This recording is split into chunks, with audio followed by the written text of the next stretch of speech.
할렐루야, 수완의 하나님교회 성도 여러분, 또 아침 묵상 오늘의 말씀에 참여하고 계신 모든 여러분, 지난 주말도 평안하셨습니까? 복된 월요일 아침입니다.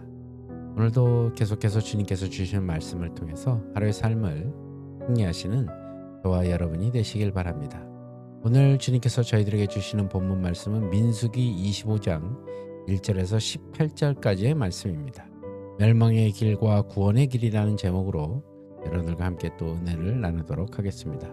먼저 오늘 본문인 민수기 25장 1절에서 18절까지의 말씀 우리 함께 한 목소리로 봉독하도록 하겠습니다.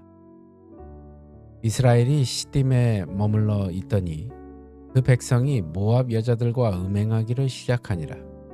그 여자들이 자기 신들에게 제사할 때에 이스라엘 백성을 청하매 백성이 먹고 그들의 신들에게 절함으로 이스라엘이 바알볼에게 가담한지라. 여호와께서 이스라엘에게 진노하시니라. 여호와께서 모세에게 이르시되 백성의 수령들을 잡아 태양을 향하여 여호와 앞에 목매어 달라. 그리하면 여호와의 진노가 이스라엘에게서 떠나리라. 모세가 이스라엘 재판관들에게 이르되 너희는 각각 바알볼에게 가담한 사람들을 죽이라 하니라. 이스라엘 자손의 온 회중이 회막문에서 울 때에 이스라엘 자손 한 사람이 모세와 온 회중의 눈앞에 미디안의 한 여인을 데리고 그의 형제에게로 온지라. 제사장 아론의 손자 엘르아살의 아들 비느하스가 보고 회중 가운데에서 일어나 손에 창을 들고 그 이스라엘 남자를 따라 그의 막사에 들어가 이스라엘 남자와 그 여인의 배를 꿰뚫어 두 사람을 죽이니 연병이 이스라엘 자손에게서 그쳤더라. 그 연병으로 죽은 자가 24,000명이었더라.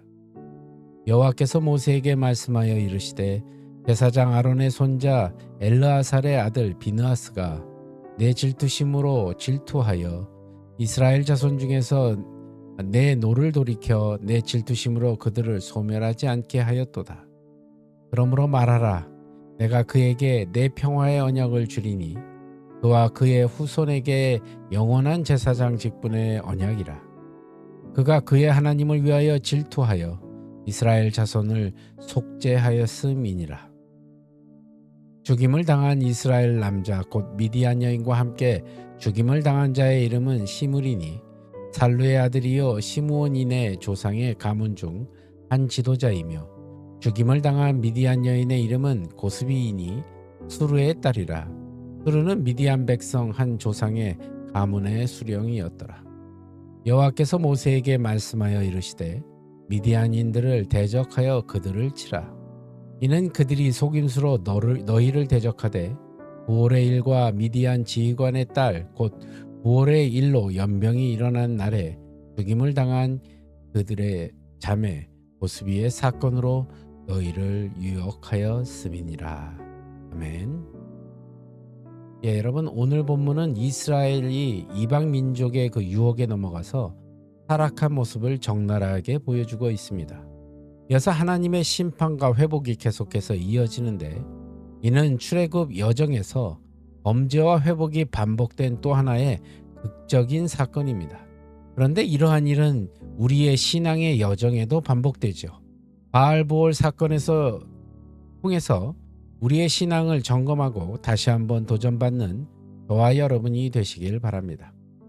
출애굽 당시 이스라엘 백성은 애굽의 우상들을 굴복시키는 하나님의 승리를 직접 목격했습니다. 그러나 그들은 하나님께 원망과 불평을 쏟아내며 하나님을 불신하다가 출애굽 1세대의 소멸을 예언받았습니다. 그러나 이들이 늘 불순종하기만 한 것은 아니었습니다. 그들은 하나님이 약속하신 땅으로 가기 위해 430년 동안 정착했던 애굽을 나왔습니다. 신앙적 결단이 없었다면 불가능했을 선택이었습니다. 오늘 본문은 이스라엘이 모압과 미디안 여자들과 음행한 결과 하나님께 징계를 받아 전염병으로 24,000명이 사망한 사건을 말하고 있습니다. 22장에서 24장에 발람이 전한 예언대로라면 이스라엘은 하나님께 복을 받아야 할 민족입니다. 그런데 왜 이런 재앙을 맞이했을까요? 그것은 유혹에 넘어갔기 때문입니다. 발람은 꾀를 내어 이스라엘 백성이 이방 여인들과 음행하도록 조장했습니다. 26장부터는 출애굽 2세대 이야기가 시작되기 때문에 오늘 본문은 출애굽 1세대에 대한 성경의 마지막 기록입니다. 희망차게 결단과 순종으로 출애굽했던 1세대는 음행과 그로 인한 재앙으로 허망하게 죽음을 맞이했습니다. 가나안 입성을 눈앞에 둔 당시 상황을 생각한다면 이스라엘 백성은 더욱 영적 긴장감으로 무장해 있었어야 합니다. 그러나 그들은 여인들에게 마음을 뺏겨 우상 숭배까지 하는 죄를 저질렀습니다. 한번 충성했다고 충성된 종이 되는 것은 아닙니다. 그러므로 성도는 성화의 모든 과정에서 일관되게 충성해야 한다는 것을 여러분 잊지 마시기 바랍니다. 크게 진노하신 하나님은 이스라엘의 수령들을 잡아 태양을 향하여 목을 매달라는 구체적인 명령을 내리고 계십니다. 수령들은 백성을 바른 길로 인도해야 되는 자들이었음에도 불구하고 본연의 책임을 저버리고 공동체를 범죄에 빠뜨리고 말았습니다. 또 모세는 우상 숭배와 음행에 가담한 사람들을 죽이라고 재판관들에게 명령합니다. 이렇게 상황이 엄중한 데에도 불구하고 아직 죄의 뿌리는 뽑히지 않았습니다. 처형이 실시되고 하나님이 보내신 전염병으로 수많은 사람이 죽어나가는 바로 그때에 이방의 여인을 막사로 불러 음행한 자가 있었던 것입니다. 하나님께 징계를 받는 중에도 여전히 죄의 심각성을 알지 못했던 어리석은 자였습니다. 더욱이 그 사람은 시므온 가문의 지도자여 이방 여인도 미디안 지도자의 딸인 것을 보면 단순히 남녀간의 욕정을 넘어서 공동체 전체가 하나님을 의지하지 않고 타락했다는 것을 우리가 알 수 있습니다. 영적으로 또 도덕적으로 해이가 극에 달한 상태였을 것입니다. 이때 대제사장의 아들 비느하스가 거룩한 분노로 두 남녀를 처단해 하나님은 진노를 멈추십니다. 성도는 친분이나 정치적인 견해나 자기 소견에 따라 하나님의 뜻을 왜곡해서는 안 된다는 것입니다. 악은 어떠한 모양이라도 우리 안에 기거하지 않도록 제거해야 한다는 사실입니다. 주님의 마음이 있는 곳에 우리의 마음이 있어야 할 것이고 주님이 일하시는 곳에 우리도 함께 깨어 주님과 일해야 한다는 사실을 잊지 마시기 바랍니다.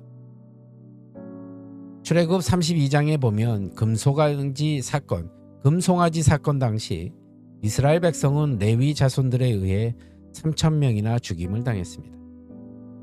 그런데 또다시 이스라엘은 바알보올 사건으로 24,000명이나 죽임을 당하는 사건을 겪었습니다. 하나님이 당신의 백성이 범죄할 때마다 재앙을 내리시는 목적은 여러분 기억하십시오.